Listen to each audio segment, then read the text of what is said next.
Greetings, my fellow YouTubers. Welcome to Big D's Entertainment Rankings and Reviews. My name is Joel, better known to y'all as the Big D, with a very special review. As I am proud to bring you a continuation of the Friday the 13th series, and this time I'm going to be doing a triple review. And it's going to be the Tommy Jarvis trilogy. Yes, these next three movies featured the main character of this young fella, well, who grew up to be, well, you know what I'm trying to tell y'all, okay? Tommy Jarvis. So now, without further ado, let's start with the one that started Friday the 13th, the final chapter from 1984. Don't mind me slipping off the Jason mask for this one. I just want to be a part of this, do this for the introduction. Thank you. Now, this, of course, picks up immediately after the events of the last movie, Part 3, in which the presumed dead Jason is taken to the morgue, where he spontaneously revives and escapes, returning to Crystal Lake to continue his killing spree. Now, the cast includes Corey Feldman, whom that same year would be in the original Gremlins, and he'd also do lots of other movies. Kimberly Beck, E. Eric Anderson, Joan Freeman, Barbara Howard, Pierre Barton, Crispin Glover, who the following year would star in Back to the Future. Judy Aronson, Lawrence Mollison, Alan Hayes,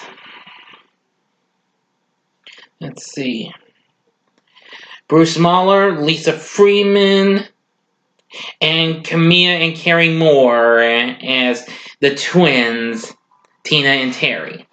Okay, here we go. Now, before I do, you got 5 seconds to stop this before I review this. You haven't watched it. Here we go.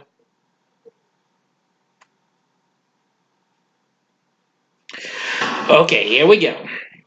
Now, after the events in Higgins Haven, the last movie, police clean up the grounds and Jason Voorhees' body, believed to be dead, taken and is taken to the morgue. At the hospital, Jason is to be put in cold storage, but escapes. After he murders Coroner Axel with a hacksaw and twists his head around, that's gonna hurt. Just a little bit into this movie after our credits, this already starts to be good. And then gutting the nurse with a scalpel. After that, the next day, a group of teenagers drive to Crystal Lake for the weekend. They consist of Paul and his girlfriend Sam, or Samantha, and virgin Sarah, her boyfriend Doug, socially awkward Jimmy, and jokester Ted. On the way, they come across Pamela Voorhees' tombstone and a hitchhiker who, they pass on, they show her a bad word and gives them the finger, and about to even and Jason says right in the throat, and yep. So they arrive and meet neighbors Trish and her kid brother Tommy, and also the family dog Goran. Well, apparently, after they meet him, they're now going for a walk the next day. And the teens meet these twin sisters named Tina and Terry, who, sorry if you don't like these here supposed double main twins, they are absolutely freaking adorable. Cute and adorable, that is. Forgive me, everyone. And go skinny dipping with them. Trish and Tommy happen up on the scene, and well, Tommy's kind of amused by this, but Trish gets her kid brother and the family dog away. Well, afterward, they are invited. Well, Trish is invited to the party taking place later on that night. They moved into a house right across from the Jarvises. So Trish and Tommy, after the car breaks down, they're helped by a young man named Rob. They take him to their house, and where he meets their mother, and Tommy shows him several monster masks he made all by himself before Rob leaves to go camping. Later at night, the teens begin the party. Well, Sam's jealous and sees Tina flirting with Paul and leaves. She goes out to the lake, gets all strips down, gets into this little life raft, trying to like, but Jason impales her right there with a spear from under the raft, and yeah, makes one of the craziest, weirdest faces you could ever imagine seeing. Well, soon, Paul soon out to look for her. Well, now I will tell you that before I go on with this, we do get to see before Sam's death, we do get to see Jimmy's character doing this outrageous dance. Yeah, with Tina. Yeah. And Ted's trying to mess around with Terry. What have you, and he's not doing so well. Anyway, I just thought I'd bring that up. That's a good scene, though. Jimmy's dance. Yeah, that's a good scene. So anyway, where was I? Oh, yes. Now, after Paul kind of feels worried, he goes out to look for Sam, but apparently he's stabbed in the groin with the harpoon gun. That's another. Ooh, that's gonna hurt, my friends. Anyway, Mrs. Jarvis arrives home and discovers a power outage at her home. While searching for her kids in Gorin, she is killed off screen, unfortunately. Yeah, there's one off screen kill. Off screen kills are sort of a negative I have with some of these movies and what have you. Soon later, Trish and Tommy soon arrive and realize their mother is missing. And so she goes to search for her and finds Rob's campsite. It is revealed that Rob is actually the brother of Sandra from the second movie. Yes. So Rob further explains to her that Jason is still alive, and he came to Crystal Lake to get revenge for the murder of his sister. So apparently, Jimmy really hits it off with Tina. Well, Terry's can't leave without her, but Tina tells her to go on without her, so she gets on her bike, but unfortunately, yeah, boy, Jason stabs her with a spear. So, after sleeping with Tina, Jimmy goes downstairs to get a bottle of wine after he gives Ted the Tina's bloomers. Yeah. While he's watching all black and white porn. Boy. So he's looking for a fancy corkscrew they use to like open beer cans or something. Yeah. And this is what for Jason gets us like, "Hey Ted, where the hell's the corkscrew?" And whap! Jason stabs that corkscrew right in to him, pinning him down, and then only a second after that smashes right into his face with the meat cleaver. Yeah. Soon, only after that, Tina looks through the window to see that her sister's bike is still there. And apparently, Jason then bursts through the window and throws her to her death, crashing on the car. Ted, still on this, continues watching the Stag films with a film projector. He gets too close to the screen after the film gets cut off and is stabbed in the head with a kitchen knife from the other side. So Jason then goes upstairs where Doug and Sarah finish making a little LOVE in the shower. After Sarah has been gone for a little bit, Jason manages to kill Doug by crushing his head against the shower towel, and that is going to be painful. So Sarah screams upon finding her and tries to escape, only for Jason to drive a double bit axe through her chest. Yep. So worried for Tommy's safety, Trish and Rob turn to the house, and then they go next door to investigate and discover the teen's bodies.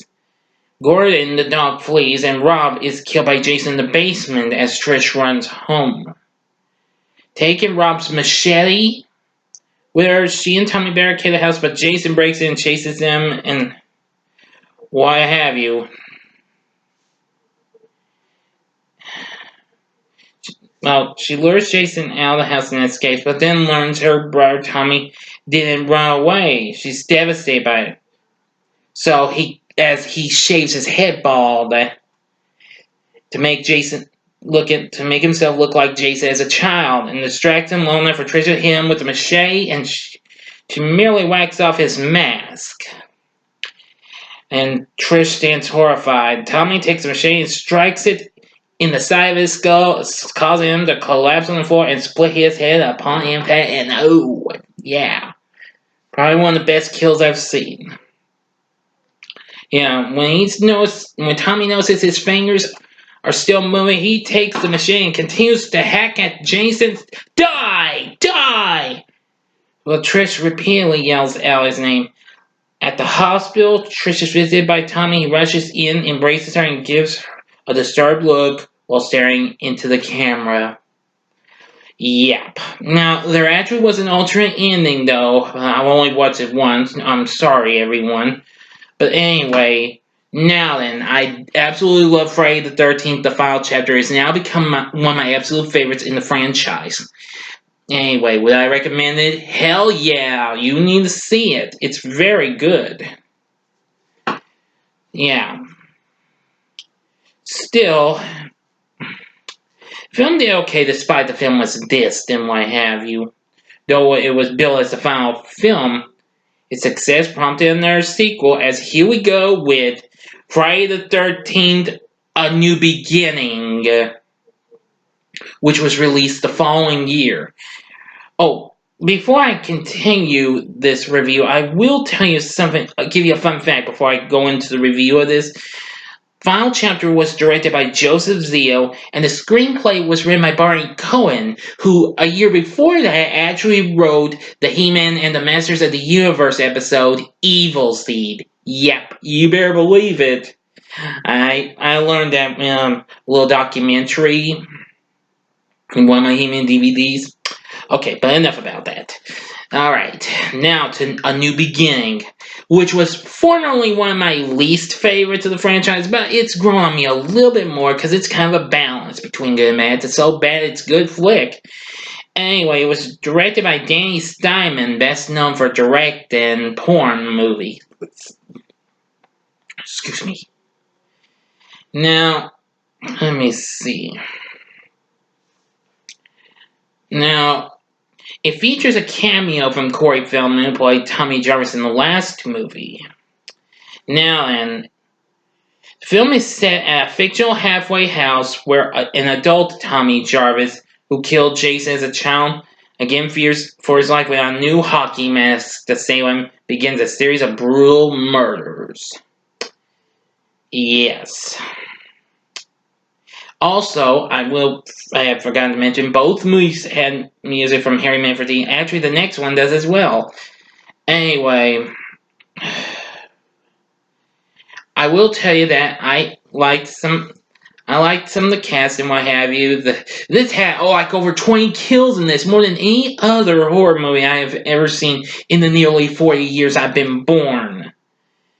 Anyway, this was to be a start of sort of a different story, but anyway. Now, the rest of the cast include John Shepard as the adult Tommy Jarvis, Melanie Kinnaman, Shavar Ross, Richard Young, Dick Wyand, Tiffany Helm, Julia Cummins, and Vernon Washington, Debbie Sue Voorhees. Let's see. Carol Locale. Let's see.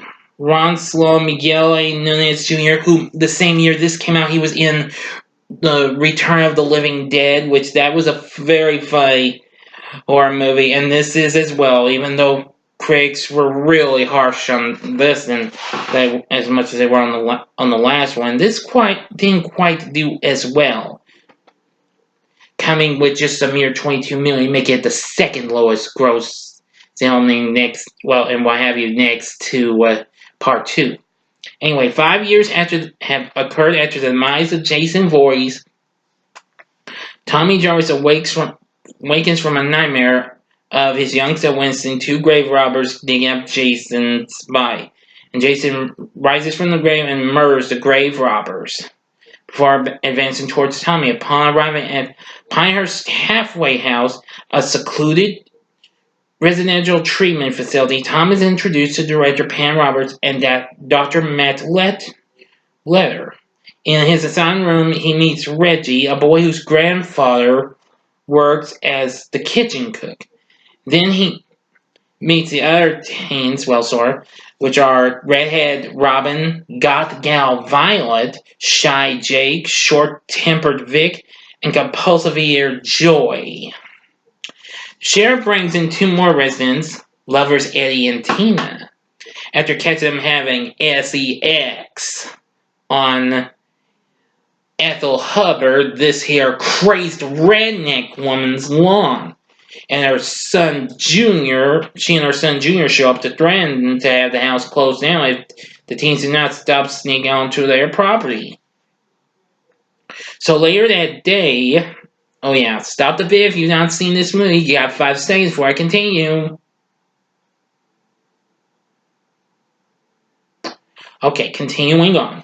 Later that day, Vic is one. He's a tough guy. He's chopping women ass, and Joyce tries to have a conversation when I was in a chocolate bar. But Vic, in a really tore up mode, chops up the candy bar and then tells Vic that he's out of line, which leads Vic in a total, he's pretty PO'd, angrily kills him with the axe.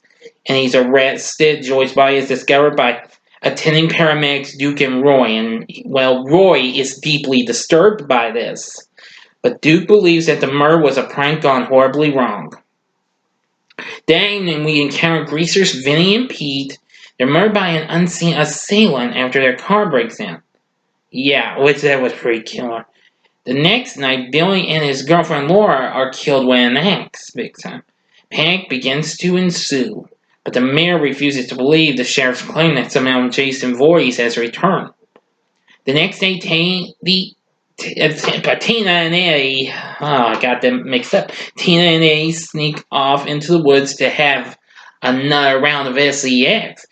Ethel's farmhand Raymond is killed while he's spying on them. Eddie leaves to go wash up in the creek, but Tina is murdered with a pair of garden shears right in the eyes. Yeah.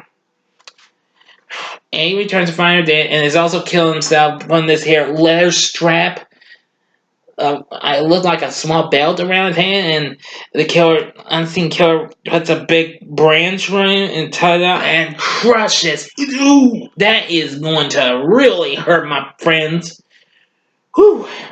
Okay. Meanwhile, Tommy and Pam accompany Reggie to visit his brother Demon and his girlfriend Anita. While there, Tommy gets into a fight with Junior and runs off. Yeah. Now, of course, I will tell you this, that, let me see. Oh yeah, now I remember. Now, Demon's girlfriend Anita is played by Jerry Fields, who I do believe read is sister to Kim Fields, best known for playing Tui on TV's The Facts of Life. Now, of course, Jerry Fields, however, had a bit of a slight success on TV, being Misty Magic on the Saturday morning show The Kids Superpower Hour with Shazam in 1981. But anyway, after they leave, Demon's kind of have a bit of an issue, goes to the outhouse, and then Anita drinks this here, I don't know, kind of crazy stuff. That's kind of, I don't mind it, but that's just, Anita soon killed unexpectedly, and Demon's caught in, the film clips thing here on YouTube calls the Crapper Trapper. That's just one scene I just don't care to see until Damon's just officially stabbed to death. Meanwhile, at the Hubbard farm, Ethel and Junior are both killed as well. I mean, Junior gets his decapitated, and Ethel gets drowned in a stew. Yeah. Pam leaves Reggie at the halfway house to look for Tommy, but Reggie falls asleep, and the killer enters and murders Jake, Robin, and Violet. Violet being a good one because she's doing a dance and to this here song. I forgot what it was called though. Oh well, I don't say, but it was pretty good. The other kills are good too. Reggie awakens as Pam returns before they discover the dead bodies in Tommy's room. The killer, revealed to be wearing a hockey mask like Jason, bursts into the house and chases him out into the rain after discovering the bodies of Duke, Matt, and George. Pam rushes toward the barn, chased by who we think is Jason, but he is struck by a tractor driven by Reggie. They run to the barn and hide as the killer comes to find them.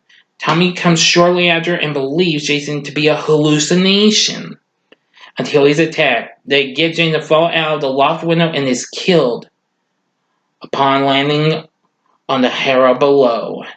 The killer is revealed to not have been Jason, but was Roy all along. So at the hospital, sheriff tells Pam that Joy was Roy's son. After seeing his corpse, Roy went and disguised himself as Jason. Joy could kill everyone at the house, apparently blaming them all for Joy's death. So Tommy, after waking up from a nightmare, has another hallucination of Jason, but he faces his fears, which makes Jason's hallucination disappear. He hears Pam approaching and smashes the window to appear as though he has escaped. When Pam rushes in, Tommy appears from behind the door wearing Roy's hockey mask and wielding a kitchen knife. Now then, would I recommend this? Sure, go ahead, give it a try. It's funny in some parts and what have you, but you might have a real fun experience with Friday the 13th: A New Beginning. It's a so bad it's good flick, so I like it for certain reasons. I mean, the cast was pretty good, most of them. I mean, especially the rednecks, Ethel and Junior, because those were two absolutely insanely crazy characters. So yes, and the story's not too bad either. I mean, I should say the story for Final Chapter was absolutely good too. Okay, but like I said, give A New Beginning a try too. Okay, here we go with our final review of the Tommy Jarvis trilogy. Here we go with Jason Lives, Friday the 13th, Part 6. As that style is on the screen. From 1986. Directed by Tom McLaughlin. And let's see. Starring Tom Matthews now as Tommy Jarvis, along with Jennifer Cook, David Kagan, Carrie Noonan, Renee Jones. Let's see. And so many. Well, there's so many others. And C.J. Graham as Jason. Plus, there's lots of other people here. Let's see. Many others, but I'll explain about that not some other time. You probably know this. I mean, this is probably another favorite of everyone's, and I actually like it as well. Now, we pick up a couple of years after the events of the last movie. Tommy, who killed mass murderer Jason Voorhees, returns to Crystal Lake, now renamed Forest Green, after being released from the mental hospital. Well, I mean, institution. Well, they're sort of the same thing. Tommy still suffers from the hallucinations ever since his past encounter. Arrives with his friend Alan, hoping to cremate Jason's body. Now, Alan is actually played by Ron Palillo, best known for playing Arnold Horshack on TV's Welcome Back, Kotter. And of course, he lent his voice to the Laverne and Shirley cartoon as well as the extremely underrated 80s cartoon Rubik the Amazing Cube, where he voiced the title character. Let's see. After they're hoping to finally end Tommy's hallucinations once and for all. At the cemetery, they exhume Jason's corpse, but seeing it causes Tommy to have an audio flashback to killing him. And he stabs Jason's body with a metal fence post. As he turns back on Jason, two lightning bolts strike the post and revive Jason, kills Hobbs with a punch through his heart. Through the heart, and ooh, just a few minutes in this movie, and then we got, ooh, that's gotta hurt. Bit and retrieves a hockey mask Tommy brought with him. And then we zoom in on the dark eye of Jason. We see a James Bond knockoff Jason slits and say blood flow, and that's when we get our title card and opening credits. So, before I continue, you got 5 seconds to stop before I continue. If you have not seen this movie, here we go. Okay. Now, Tommy flees to the sheriff's office to warn him about Jason's return, but he is caught and arrested. His warning that Jason has returned goes unheeded by Sheriff Jarvis, who is aware of Tommy's institutionalization and think his imagining Jason locks him in a cell. On the road, camp counselors Darren and Elizabeth get lost looking for the camp. They are killed by Jason, who impales them both with a metal rod that resurrected him. Yep.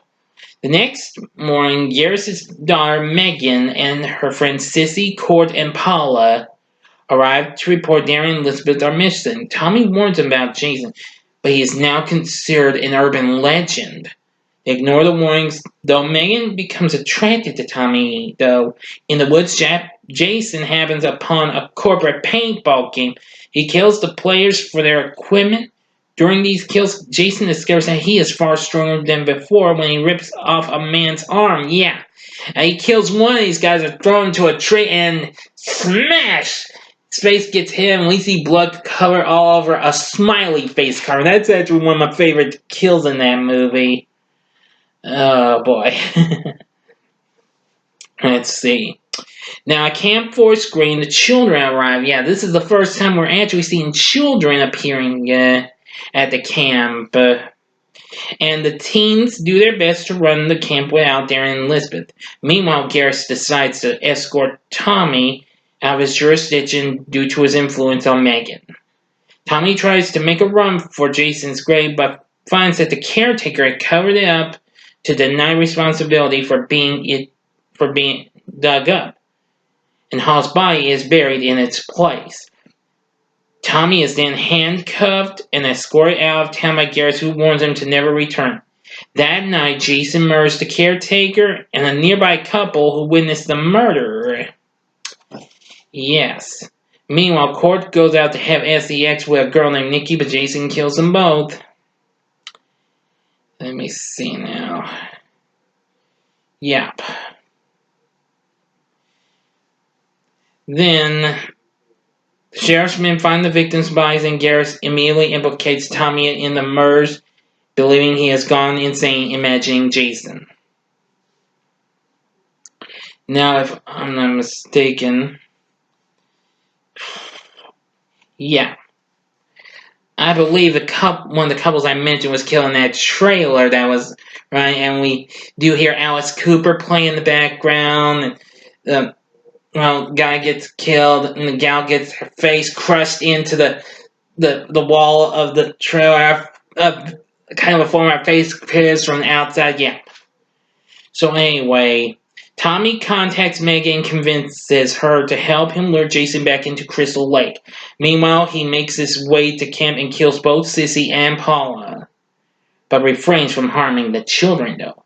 Meanwhile, Tommy and Megan are pulled over by Garris. Despite Megan's alibi that she was with Tommy, he does not believe him to be innocent and arrests him again. then goes to the camp to investigate. Tommy and Megan develop a ruse to trick the watching deputy and escape. So Jason kills Garrus brutally and to our deputies when they arrive at camp. Yes, that will hurt. So Jason's about to kill Megan when Tommy calls him into the lake. Apparently, remembering his killer, Jason goes after Tommy instead and is attacked in a boat in the middle of the lake and ties a bullet around Jason's neck to trap him. Jason fights back, holding Tommy underwater long enough to seemingly drown him. Megan rushes out to save him, but is nearly killed when Jason grabs her leg. She turns the boat's activated motor around onto Jason's neck, and he releases her, takes Tommy back to the shore and uses CPR to revive him. Tommy says that it is finally over. And Jason is home under the water, anchored to the bottom of the lake.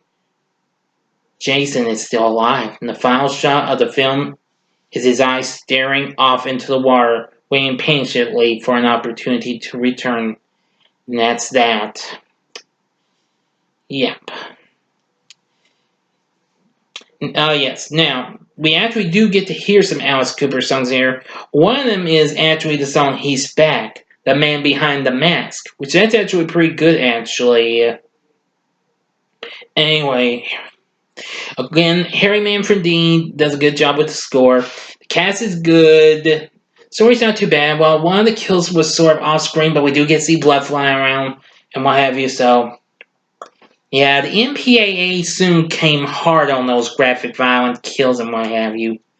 Yeah, that was probably a real negative I had, though. But nevertheless, Jason Lives is a pretty good flick in the Friday the 13th series. It's one of my top 5 favorites, as a matter of fact. You'll see where it winds up when I do a ranking later on next week. So that will finally come to the end. But wait, would I recommend Jason Lives? Hell yeah!